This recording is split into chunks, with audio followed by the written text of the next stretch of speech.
I remember one Champions Queue game, he just went for like a flash hook from Fog. I would say like 90% of pro players there would be like, there's no way like flash hooking somebody with flash up is gonna be a good play. It worked. They didn't react and we win the game. New players, like younger players, have a new play, like a new way of thinking about the game. I just thought we would complement each other really well. Busio is now coming out on the LCS stage. I was definitely nervous for my first game against Cloud9. It's just a very overwhelming, very hectic, a lot of new things going on. Azir!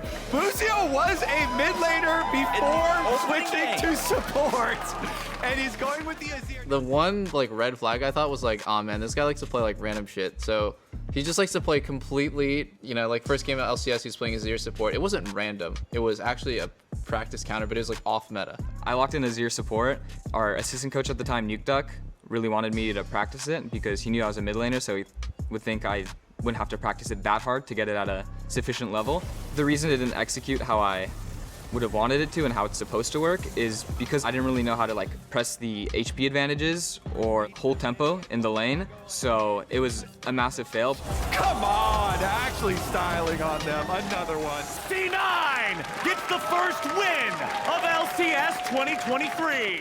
There was like a couple weeks where I think we lost 7 in a row over the course of those weeks, and by the end of that I'm like, what are we doing wrong? This is an absolute disaster. I'm putting in the effort, but we're losing every single game. There's just a Nexus scanning for 100 Thieves. Looking to snap this back. Their 5-game loss streak here with a victory. Debut split went okay, just okay. We were both like very uncomfortable and we just had a horrendous ending. I think we like went into playoffs and didn't win a BO5 maybe? Something like that. We were just so disgusting.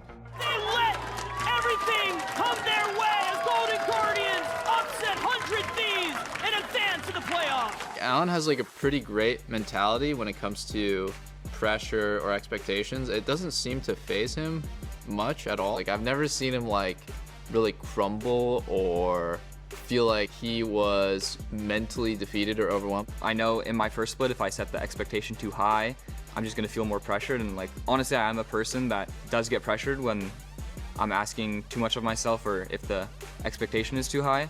So I'm just kind of like doing all I can on a day-to-day. Even if you're a good player, you still make mistakes, you still have bad games, you still don't do everything perfectly. But what's important is that you messed up, but improve on it next time. And if you don't, keep trying. There's nothing more you can really do. The mindset matters so much more, like the will to keep going, the how you get better, how you can like change your bad habits, how you can keep your good habits. He's just trying to learn, and he's trying to have a reason, have an answer, have like a strategy to everything, that it just keeps doing what he's been doing. Beginning of spring split to the end, he improved so much. This split, I would like to get to the point where we will like unquestionably win lane every single game. Well, when I came into spring split, I was not a complete player at all. Like I had some things on my character scale, I guess, that were like 10s, but then I had others that were like 0, completely underdeveloped. For me, going into summer, it's just like slowly filling these gaps, and then the things I'm very strong at will start to show.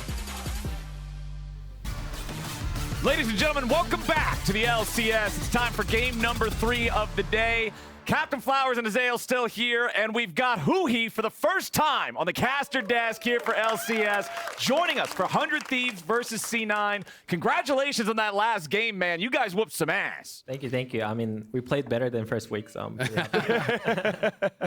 We just got to watch that piece on Busio. How's it been for you, like playing against him? Obviously, what do you think about Busio as a player? Do you see development since he's coming? Yeah, I mean, he's also a support player who came from mid lane. Yeah, you guys have a lot of similarities. Yeah. I was just saying, where's the ASOL support, huhi? Yeah, so I think he's been developing a lot of those skills, but I think for him, the main thing is like he has to kind of be more confident on himself. Yeah. Do you think that's one of the most difficult things, transitioning, from mid to support, because there's so much reliance, especially when you are playing a champion like Rel, that it's like you have to be the guy that makes the choice of when to fight, and if you're wrong, you probably lose your team to the game. I mean, for sure, but also I think it's just not only about the role swap. It's just like for a new player, that's the hardest part, where the player feels less confident when they're gonna go make a play. Yeah, it's like a stage game. So especially playing under like a big name like Doublelift, that's like on the extra pressure, because he wants to look good in front of him and have a good reputation like that. So I think that's the part that he has to overcome. So with us getting into the draft here, we got Kindred, Vi, LeBlanc, Renekton, all banned away. How do you feel about the current state of the drafting metagame? Like, what do you think are the absolute must bans? We've obviously got some stuff in there like the Neeko. We've seen a lot of bans towards LeBlanc. We're seeing a lot of bans still towards Vi. Yeah, I think this meta is pretty interesting because there's actually so many OP picks. So you just have to find a trade that you're okay with. Okay. So there's some teams that gives up like Kindred or Neeko, like LeBlanc even, you know, Ssumday, stuff like that. Well, Neeko just got through. This would be Second time. Yeah, second time. The first time throughout the whole split that we've got to see her was yesterday. Cloud9 piloted that. They had a pretty stompy victory, and this time around, they're willing to let it through against 100 Thieves. It's actually so funny too, because the players afterwards were kind of just like memeing on their opponents for letting it through, and like, why would they let us have this? It's so overpowered. Of course we won. So now they let it through. So I want to see, you know, a real game plan to go up against this. You know, it felt like when we saw it yesterday, it was against an Azir, and the plan was kind of attack mid with the Azir, but that failed early, and things really fell apart. I'm going to be interested to see, do you think this is like a mid Jayce potentially that's going up against a Neeko? I think it's likely, 100% almost, that it's going to be mid Jayce. Yeah, especially with Maokai, it's just a really strong 2v2 pairing. Ssumday as well now, so they do have the potential to double flex, you know, based on the matchup, I guess, for top lane. But you know, it does feel like you need to have something that can kind of pressure the Neeko and really be able to kind of put her behind early. Because if this champion gets out of lane in a good spot, like I know the ultimate interaction is being changed later, but when you're transformed, the fact that you can't see the ultimate interaction feels like it makes it so hard to play around. Yeah, I mean her thing is also like she's really strong in lane. That's why it's like so hard to deal with her, because not only she's like dominating in lane, but also in team fight. If she's ahead, she will just one-shot the whole team basically. Well, we've got the Melio banned out, the Nocturne banned out. Roles are not synced up in this first half of the draft. It's mid and bottom lane duo for 100 Thieves. Meanwhile, both solo lanes and jungle for C9. I'm half expecting just another jungle ban here. Continue to try to target Closer, who has not looked super great so far in these first few games. Malphite banned away instead. The Viego was the other jungle ban in the first half of things, so still has the Lee Sin and the Wukong available that we've often seen him play before. The Malphite feels like it's almost tipping their hand that it's potentially just a top Jayce, right? Or that they're going to go full AD, like one or the other. But like Jayce is, you know, in matchup that you don't want to play into the Malphite, so it could potentially be the Ssumday mid and having that Jayce up top, or it's just a compositional thing. Yeah, Aphelios, last ban of the draft here for 100 Thieves. C9, what's it gonna be, my friends? We got to see support. We got to see AD carry. I'm expecting the AD carry first. What would you want to be playing here in this situation? It's Xayah, Rakan, Neeko for mid. You know, if you're C9, what are you looking at? Maybe he'll pick something like Varus, Jinx, with like a range support. Even Zeri can be good. Are you a fan of the Zeri AP builds? I think the AD build is still better. He might still go like the Shiv build, but yeah, I've seen a lot of AP Zeri build too, but like giving Maokai solo AP is actually quite strong too. All right, Zeri locked in for C9. We've got the nerfs that at least went through, getting rid of that Trinity Force bruiser build, 3,500 HP monster, but the champion has been a thorn in the side of many players for a long time. Sion picked up for 100 Thieves, going for that big meatball in the top lane, wanting some front line here. They've already got plenty of damage with Neeko and Xayah, and now how do they want to round things out for Closer in the jungle? Yeah, he doesn't have actually like that many picks left. Wukong, yeah, was the only one that was left. Yeah, Wukong I think works really, really well, you know, with the Rakan, with the Neeko, you know, a lot of dive, a lot of potential engage here. Like, what kind of support do you think that Cloud9 should be looking for? You know, now that we see the full composition, it's a lot of dive the 100 Thieves have been drafting. I mean, I thought Zven will always go for like a range support, like a Lulu, Renata, Soraka, like basically every support he's hovering. I like Renata so much against dive comps, you know, as far as those range supports go. Yuumi was pretty heavily nerfed on 13-12, so it's actually interesting to see this come out. I know, like, at least for solo queue, it's almost gone away like entirely on this patch. Yeah. It has been taking some pretty heavy hits. Yeah, I mean, lots of respect to Zven, because I will hate to play with Yuumi again, especially after like she's like convincingly like nerfed. So I mean, he's playing for wins, and I respect that. Right, yeah. Isaac, what are the, I see you've got the patch notes up there. The damage to Yuumi was pretty heavy-handed, right? Yeah, pretty significant. I mean, the best friend bonus got nerfed. The attack speed on the E got nerfed. The shield base value got nerfed. The healing on the R also got nerfed. Like, they nerfed a lot. And I know this champion went down like 6% win rate or something in solo queue. So most of the people I had talked to thought this was like really dead. And you had a big smile on your face when it comes in. So to me, it's like, are you thinking the same thing? I'm thinking that this was just going to be gone. I mean, I was hoping so. Like, I never seen a Yuumi. You're like, coach needs to tune out really quick before he gets any ideas. I'm just scared that C9 will win this game, and then they'll look dominant, and then so we'll huhi, the Yuumi was looking pretty good. Yeah. Basically. Oh no. So you're a 100 Thieves fan. Who do you think won the draft here then? I think the first half, Cloud9 clearly won, in my opinion. They pick like the strong top side, and they have a clear game plan. Okay. And even with the Neeko going over. Yeah, just because I think 100 Thieves picked the Xayah Rakan, which is like an okay duo, but I just think if they drafted something different on 4-5 on Cloud9, like not Yuumi, they will have had winning lane everywhere. Okay. It's going to be really interesting to see how Quid performs, because yesterday he had a really rough game, but to be fair, he was also pressured very hard by EG. And we've seen a lot of people first game into the LCS, have that rough game. Obviously, there's going to be stage nerves, and then when you're focused as well, things are going to be tough. But it was interesting because we were kind of joking around in that cast that it was, Doublelift playing Ashe, 4 Quids a year. And when the game goes bad and Doublelift is on a team, it's almost always going to be back to Doublelift on a big carry. He's kind of that team fight win condition. And being on the Xayah, he at least does have a lot more agency. So I think there is a little bit less pressure potentially on Quid as a result. Yeah, for sure. And also it helps that he's playing like a lane dominant champion like Neeko, and he can make a lot of plays. So with a good wave player and everything. So yeah, I'm pretty excited how he will play as well. Do you think though that, you talked about this powerful duo with the Maokai, with the Jayce, are we expecting a lot of focus here around mid lane, trying to attack the Neeko, or is it more of like a stabilizing pick, you think? It might be I think it's just kind of hard to punish Neeko, because if they're trying to 2v2, like 100 Thieves can also fight back. So it will depend on how they're playing the laning phase, but usually Neeko will chunk the Jayce because Neeko's Q is just really hard to dodge and does so much damage. So we'll see. Well, I'm just going to be on the lookout for how Quid enters these fights later on with the power of that disguise. If he can get multi-man pop blossoms. That's what we saw yesterday from Emenes. It felt like every time the Neeko went into the fight and went for that big AoE hit with the ulti, he got 3-4-man ults every single time. Well, that's one of the strongest things about the interactions with it is you press R, then you can flash, then you can rocket belt, so you can create so much distance after having done it. So it's very hard to react to. And as soon as you're in that knock-up, like you're stunned up, and the follow-up's going to be there. Yeah, it's also, there's a fight. It's just a W, but... Yeah, just a little bit. Yeah. But the Neeko's part is like in team fight, when she becomes a different champion, it's just so hard to keep track on Neeko. So even like a best player, like best AD carry in the world, I think will have a hard time reacting to it.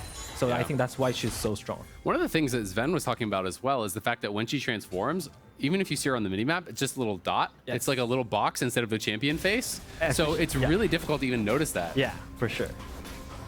Well, not a whole lot of early action here as Closer's clearing out that red buff. This is honestly the guy that I've got my eyes on the most on 100 Thieves for wanting him to be able to step up and get more done than he has in the past few games. I think that when 100 Thieves has looked their best in the past, Closer's been the vehicle for a lot of their playmaking, for a lot of their big moments that they win the game off of, and he's been having a rough first few games here in Summer.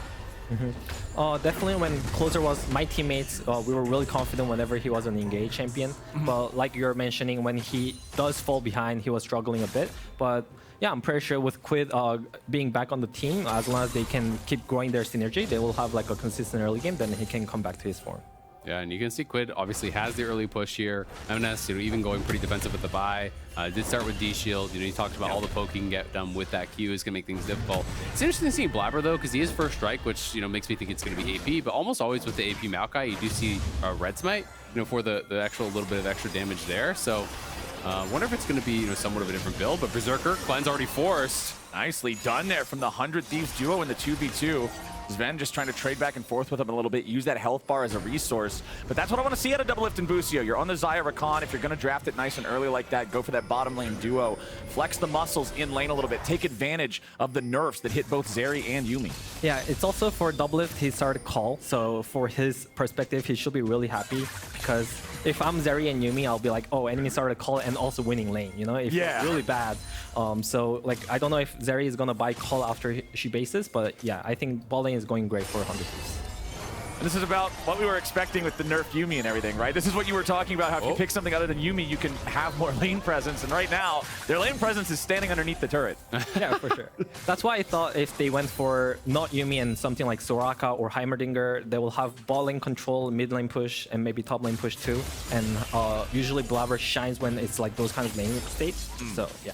How do you feel about Renata into these kind of picks? Because I always feel like it's so strong into teams that have to hard engage. Like dealing with the ultimate is so difficult when you're playing like Rakan and Neeko and Wukong and all these champions that want to dive, but you have to deal with that. Oh, Renata is like one of the good counters as well. I think Zven plays Renata too. So yeah, those are the champions that I was looking for, but I'm just sad that he went for the cat. Aren't we all? Tank battle topside's going all right. Honestly, remember that C9 is one of those teams that we talk about Ssumday being a flex a lot. Most times you end up seeing him go top, but he has the ability to go mid. C9 is a team that, at least in spring, played him more mid than top. I believe they were our only team who did it like that. You guys did as well, didn't you? Yes, but we decided that mid Ssumday doesn't look as strong anymore. So okay. I think that's why when I saw their draft, Jayce was going to go mid and Ssumday was going to go top. So I was looking for like more so like a counter pick from Ssumday too, but he just picked a Sion, thinking that Jayce can also go top. Yeah, and I mean, it's also just kind of feels like the meta these days for top lane is that like most of the top laners feel like, hey, top lane is just going to be about trading waves, pushing back and forth, and playing for the 5v5, right? Like there's not usually a lot of focus up there. Last game was a little bit different because you guys brought out the Renekton, you know, River was focusing top, like, but that's pretty atypical. Yeah, for sure. Licorice was a bit sad that he was behind, so we made sure he was happy. Morale boost, huh? You have to give him a fun game every once in a while, and then back to Sion, dude. We already made him blind Renekton, so. Whoa. Closer seeing that Blaber's coming down, needs to disengage there as Busio hops back to doublelift. Both teams sending junglers down here into the bottom lane, which goes along with exactly what we're expecting with two tanks in top side. You just sort of let them do their thing. We had Fudge on here yesterday, and he told us that forever until the day that he dies, he'll preach that top lane doesn't matter. Just forget this lane, focus the other side of the map. And it was this exact matchup he was talking about, right? Where it was like, you know, he didn't feel that anyone could really create any sort of advantage. So it will be interesting. Blaber has actually gotten 3 points Q, so he is going towards Demonic Embrace, but only 1 point in the saplings. And he's playing first strike, so a little bit of an interesting build. I feel like generally you normally see at least a couple points in E when people are going towards AP Maokai. Fudge. Ooh, going all out. Brings Ssumday away from his turret. Sion wanted to stay there. Fudge trying to chase after that flashing Ssumday. He does end up getting that summoner spell out of the enemy top laner, so maybe there's an opportunity to get something up here now, but I like the fact that Fudge went for that, recognizing the angle with the ulti. It was really nicely done. He also got the ult off Ssumday, because Ssumday was really worried about the flash follow, right? If he has the flash follow in, it hits that last Q, he definitely could have gone down there, so use that ulti just really quickly to try to get that little bit of space after his flash, so nice bit of pressure. Yeah, and mid lane is already kind of, Quid is already up in CS like expected. He's bullying pretty well. And I'm just hoping that on his first ulti, if he gets a kill, he will get out of control is how I see it. Yeah, it's interesting too, because normally a lot of people talk about Jayce, like obviously it has good scaling now, but as an early power pick, right? Like something that on one item can be quite strong. But you look at the items in inventory here for Emenes, he has like 0 combat power, right? It's D-Shield, Null Magic Mantle, and a tier that he's stacking up. So Jayce is not really going to have, I think, a lot of strength in these skirmishes if anything breaks out. Yeah, but I think C9 is a special case, at least in LCS, where even though if they're winning early, they will just be dominating, and even though they're losing early, they just somehow win a team fight in mid-game, or like early mid-game, and they'll just be winning. And it just doesn't feel. If they're winning early, they win, and if they're losing early, they also win. Yeah. What do you think it is? Is it just like, is there an individual player that really, you know, stands out to you as the difference maker for that? I think they, like, literally all of their players are just salty, and I think that's why. They will just make a less mistake, because League of Legends is about who makes more mistakes, and they just forces enemies mistakes and then just capitalize on that, and then themselves don't make too much mistakes. Well, 100 Thieves swapped their bottom lane to the top side so that they could guarantee control over the Rift Herald. Now Fudge stands here in the 1 versus 3 potential. Level 6 online for both Doublelift and Busio. Closer as well. Blaber coming up here to make sure that Fudge just doesn't get dove for free. Now that they see the Maokai, I think 100 Thieves would have to back away from this one. But Doublelift is going to continue shoving that wave up. Yes, there's not a dive potential, but still plenty of opportunity for Doublelift to keep the pressure on the turret itself. Look for more of those plates. With Fudge stuck underneath the turret, Blaber's going to try to secure his own red, but Closer and Busio want to contest for this. Yeah, and we'll see. You know, is Berserker just going to head straight back towards bot, or are they going to try to swap the match? He did base, and looks like he's just running right back towards bot, so they're happy with these lanes. Obviously not feeling like Fudge can be pressured that heavily, and thinking that they can potentially get even more, but somebody is going to push out this full wave, so they're not going to have a wave to push with at the very least for now, and it does feel like the swap went fairly well for 100 Thieves. And we got the first full item of the game, boys. It's Static Shiv on Zeri. So... Oh boy. So you were talking about some of the different builds that you've been seeing. You were saying you think AD is still stronger for Zeri. So are you wanting like a Static Shiv into AD type variant, or? Yeah, I think Static Shiv into like something like I've seen Kraken Slayer building. So because having a solo AP on Maokai is good, but also enemy has like a really strong tank like Sion, so I can see going AP as well. But yeah, we'll have 3 minutes until the Drake spawns again. So no neutral objectives to contest right now. Not really any reason to fight unless you just think that you can outplay him and build yourself an advantage from that. Speaking of advantages, I mean, 100 Thieves is a few hundred gold up just from the farm leads that they've got on the 2 carry roles there. Biggest advantage for C9 in the lanes. You can see the Ssumday versus Sion matchup nearly plus 15 for the side of Fudge's Ssumday, as Busio and Doublelift are getting this wave shoved up into Berserker and Zven yet again. The Zeri and the Yuumi just stuck underneath this turret pretty much permanently. Still waiting to see if we can get one of these big Neeko plays sometime soon. Yeah, I think for 100 Thieves right now, they just want to force something because they have Herald, they have Kraken Slayer, and Zeri has Static, but it doesn't do much in team fights. So they want to force a fight and get a lead right now. Well, looks like mid's going to be the place they force. They'll only get the one turret plate there. So you're expecting 100 Thieves to show up for the next Dragon then and try to be setting up 5v5s, trying to look for those sorts of plays? I mean, I'm kind of disappointed how they use Herald because I think they should have used the mid prio with the Herald to go dive bottom or something because they're just so much stronger in boss side right now.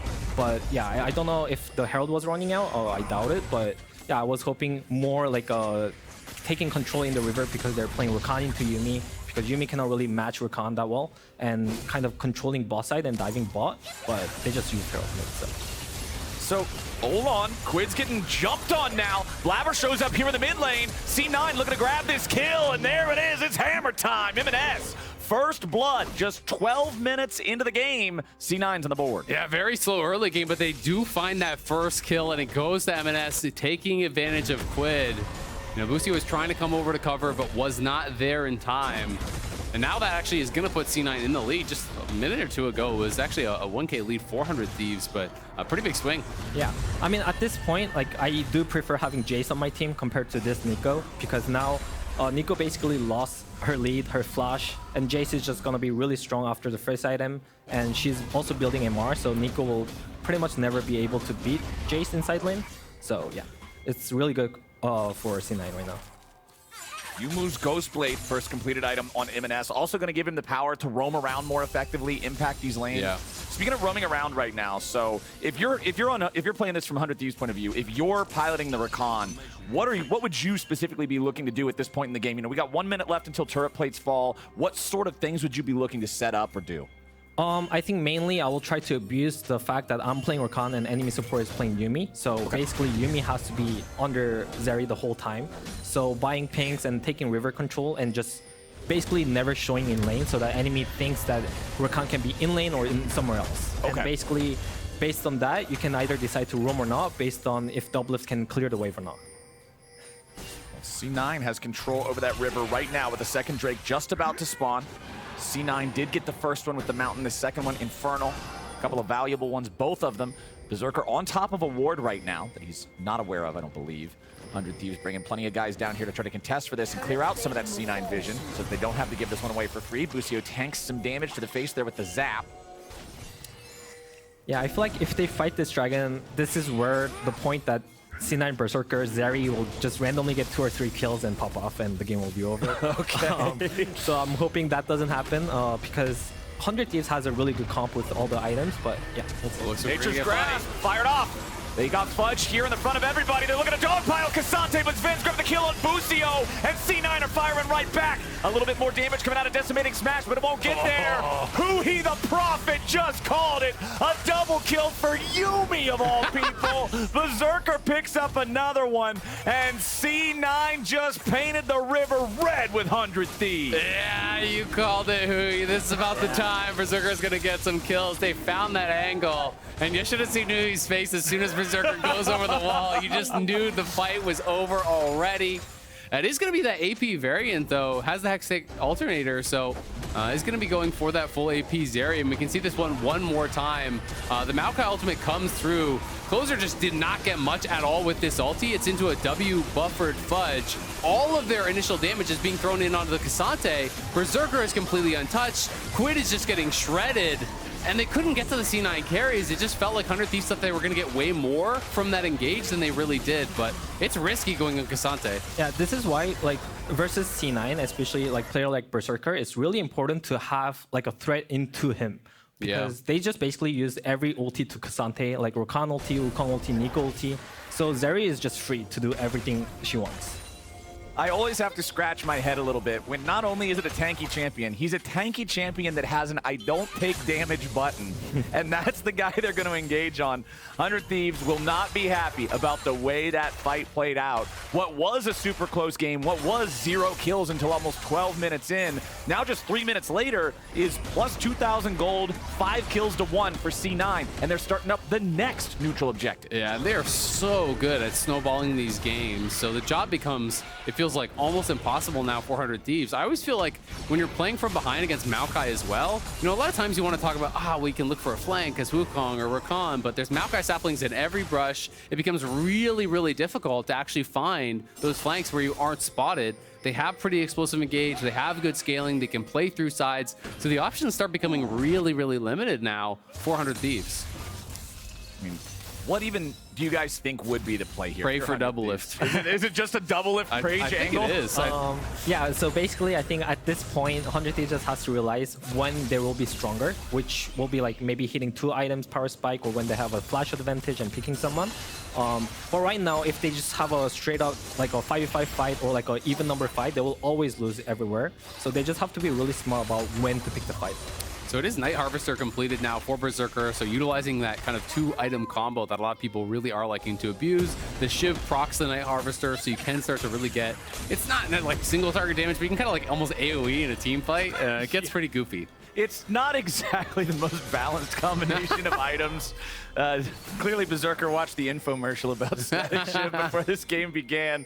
But yeah, that's an incredibly powerful combination, especially if you have these situations squaring off around an objective or something where everybody's normally just doing the dance back and forth, trading a couple of random shots here. All of a sudden that one shot landing from Berserker, taking a massive chunk out of everybody. Emenes going to grab the first turret of the game here in the side lane. Huhi, you talked a little bit earlier. As soon as they got that first blood on Neeko in mid, Jayce is now set up to be a side lane threat that Quid's going to have a hard time answering. Yes, basically, I think Jayce can pull like 1 or 2 people. Quid can never really match 1v1, and Jayce will always be able to push like this and come group up, poke, and get all the objectives they want. This is why like Jayce Maokai is really like oppressive when they're ahead, because Maokai will just throw ulti and then Jayce will just throw 1 EQ, and then you basically cannot fight after. Yeah, the chunk is guaranteed. You're setting up that skill shot, putting themselves in a great spot, and they didn't even need to use the Herald there. We'll see where they want to drop it. So there doesn't look to be very much time on that, if my screen is right. Looks like is that about to time out? It's very close. Herald has looked so buggy recently on Spectator, where it shows 2 heralds overlapping. So I can't even tell if that's accurate, because yeah, it just ticked up. It just timed out, and now it's back. No, so. it didn't just time out. It ticked up to a second charge. There's a tiny 2 behind. Yeah, it's the Spectator client is so bugged with Herald on this patch. You can't even tell when it's going to expire. So I'm not actually sure how long it has. But either way, they didn't even need to use it on the tier 1. If it's going to have another minute on it, my guess is he just drops it before they actually go to this next dragon fight. Ocean Soul would be really nice, especially when you do have some tanky members on the team. Going to make things almost impossible for 100 Thieves. So, you know, if you're talking about, you know, if you hit 2 items, so it's basically just trying to hit 2 items before your opponents hit 3 and pray for a good team fight.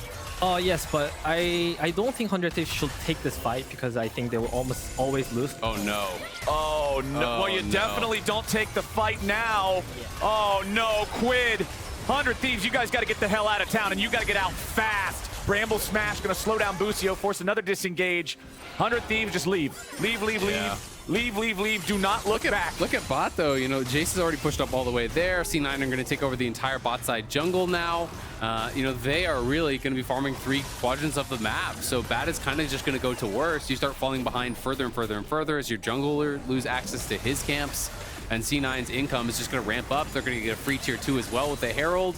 So even more of a gold lead now. They're already 4K, make it 5. C9 are really getting everything. Yeah, this is what I was talking about. C9 just doesn't really make too much mistake and will force enemy mistake. Like their Quid was making a mistake and they just capitalize on it. Instead of doing Dragon, they just realize that, well, we can just get free bot tower first and then go to Dragon. So they're just really smart team. Do bot tower, farm the Krugs, then go to Dragon. They're going to get that anyway. How do you feel about the current meta? Because it's interesting, right? Because almost every game in LCS this split has been a stomp, right? There's been so many fast games, and they were looking at game time around the world, and LCS is not even faster than some of the other leagues. So it just seems like right now the meta is so snowbally and so stompy. What is it that you think is actually causing this change from last split?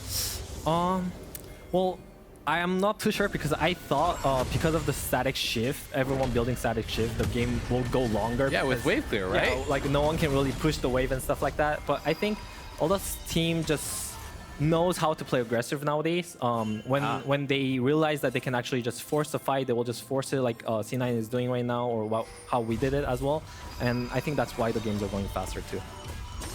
Well, 100 Thieves is just hoping for one of those uncharacteristic mistakes from C9 right now. I mean, 5,000 gold, 3 Drakes to none at 21 minutes into the game. It's one of those situations where it feels like you're no longer in control of your own destiny if you're 100 Thieves. It's just, it's trouble. Yeah, basically you just have to, I think what 100 Thieves has to do is like predicting where C9 is gonna go and basically hiding there the whole time and then just hoping that enemy has to make a mistake, because you just have to be in the right place to even punish that mistake. Yeah, absolutely. And Blaber here is behind him. Ssumday is here, but there's all of C9. They're gonna go for the dive. Yeah, Sion's normally pretty tanky. He tried to use the ulti there to grab a little bit of CC. Quid's he clears out the wave enough. Now C9 does have to be a bit careful. Yeah, Quid's coming around from the side, but Blaber's ready to lock him down. The Neeko's got to be careful as the Yuumi ulti finds everybody. Quid's going to get the ulti off, but he dies already to Berserker. Fudge leads the charge, and Tofo strikes, brings him right back.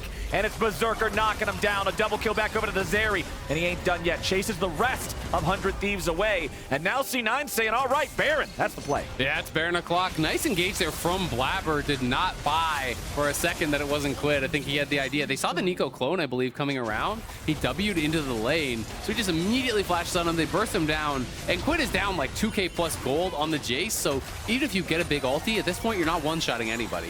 Yeah, basically, like, he was just hoping that no one saw the TP, but Blaber was just too smart. He threw a sapling, and then Zeri saw it. I think that's one of the Berserker's strengths, where he will read the map, even as an AD carry, because I saw it, and he was the first one who backed it up.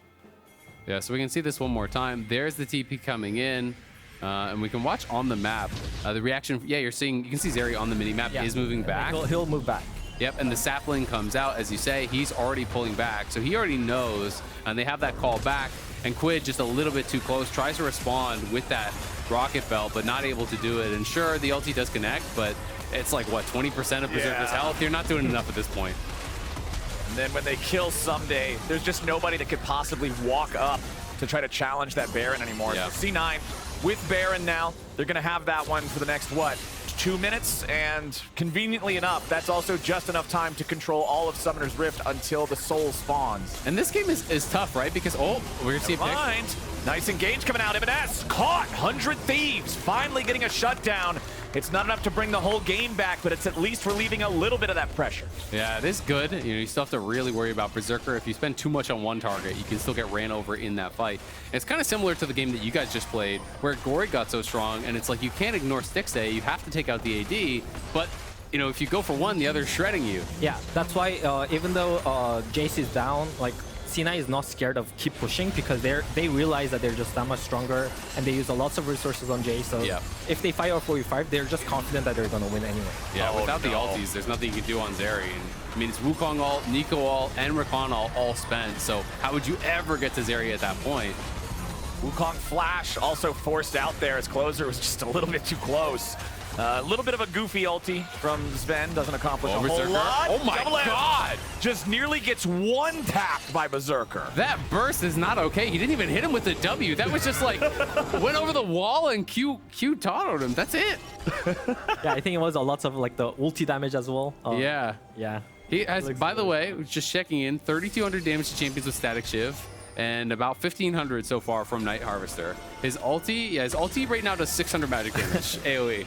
Oh, boy. I wonder if it does more than the Neekos. That's what I want to know. Which is the better Neeko? Oh, it's the exact same. 589 versus 586. So Neeko beats him out. 3 more damage. No, but Zeri has Night Harvester. Oh, sure. Yeah. So you get to add the Night Harvester damage on. Oh, no, dude. He's got the Shadow Flame plus the Sork boots as well for the extra There's a lot of flat pen. Yeah, there's like no MR on Doublelift at all. So, no, dude. Kind of one-tapped. Well, Berserker's almost got that ulti ready to go again. C9 still with total control over the map. 2 seconds until the Ocean Soul spawns. Emenes just nearly killed Doublelift once more. This time it was an accelerated shock blast. So Xayah, dig in, buddy. This is going to be a tough one. It's a rough game for Doublelift. Yeah. It's like he hasn't really done anything wrong, but hasn't really been able to have a big impact either. He's kind of just farming, and it felt like the game was really over before he's really been able to get involved. Yeah, for sure. I mean, this is the kind of game, if I'm the shot player on 100 Thieves, I'll basically say, guys, like, no worries, like, we basically lost the game, but like, let's just try to like make something happen at least. Yeah. And make something exciting. And then usually that gives like a team like a positive environment, and then even though they're like getting losing everywhere, they will have like a goal, and then from that goal, maybe some miracle can happen. And I mean, that's probably a pretty big aspect of this, I would assume. Hold on, we don't even have time to talk about it. Doublelift's ulti keeps him alive for an extra second. Closer popping the clone. Over the wall comes Emenes. Doublelift's down. Busio's down. C9 has lost their jungler, but the pace continues. Berserker setting off the bomb on these guys. Triple kill back over to Emenes. Only Ssumday still standing, but the day's today, and it's Cloud9's day for another dub. They're going to go up to 5-0, 26 minutes into this one. There wasn't a kill until 11:45, and at 26:30, C9's gonna knock down these Nexus turrets. They're gonna take down this Nexus. Berserker never died. Zven never died. Nerf him again and again and again and again and again, and Zeri and Yuumi's always gonna come back. C9 keeps the win streak alive. 12-3, almost 13. They're gonna take down 100 Thieves. Man, that burst from Zeri onto Quid was not looking fair there at the end. Showing him what a AP burst champion can get done. Cloud9 looking really strong so far this split. They seem to me like they are the clear #1 team. Are you feeling the same way? Yeah, I mean, for sure, I think Cloud9 is one of the powerhouse in the LCS. I was hoping that maybe we can be as well, but we are not yet. Yeah, you're scaling. Yeah, we're scaling, hopefully. Yeah.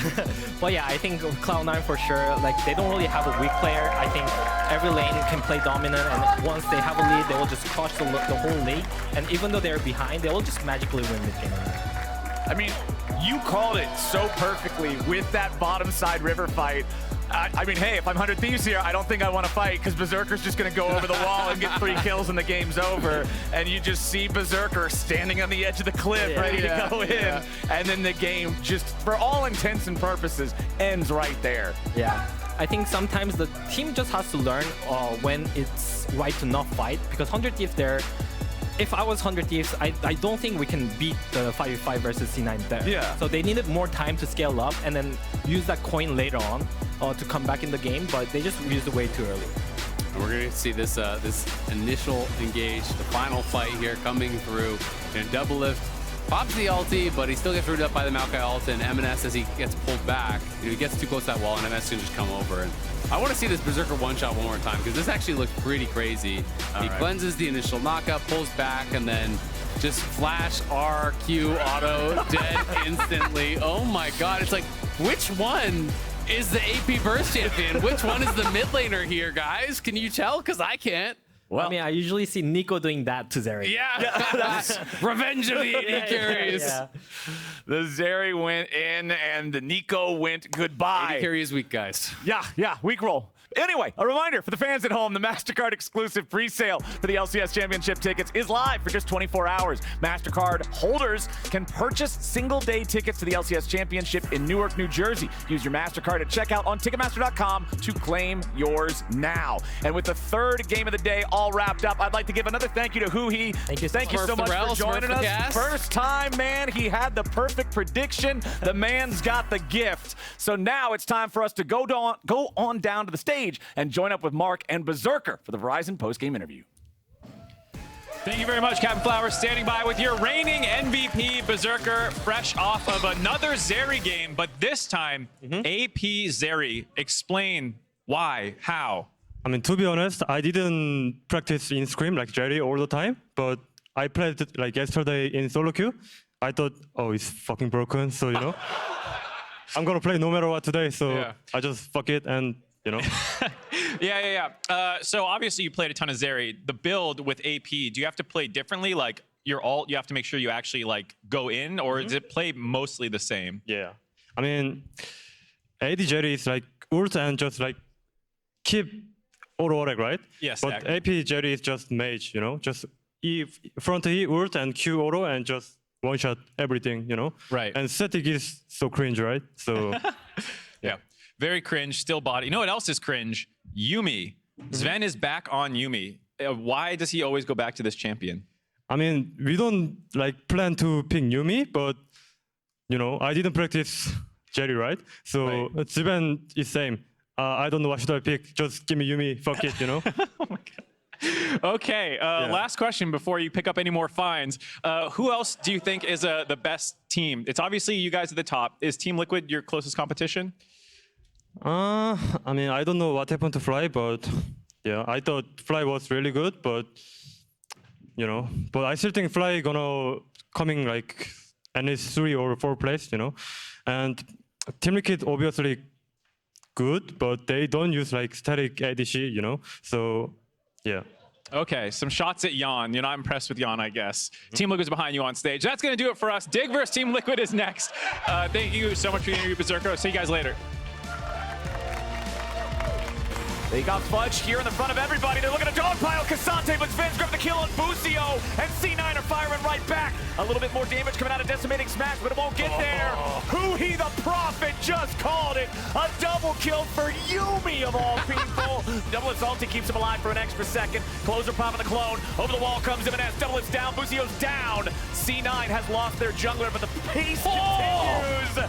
Berserker setting off the bomb on these guys. Triple kill back over to Emenes. Only Ssumday still standing, but the day's today, and it's Cloud9's day for another dub.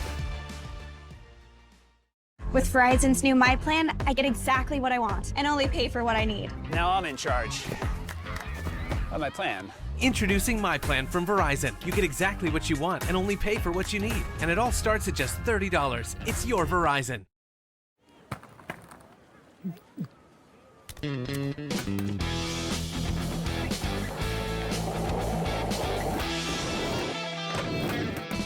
Who said you can't teach an old dog new tricks? Typical beginner's mistake. Yes, they all start from the outside. So, will we help him? What else? Here, try it with Red Bull. Red Bull gives you wings.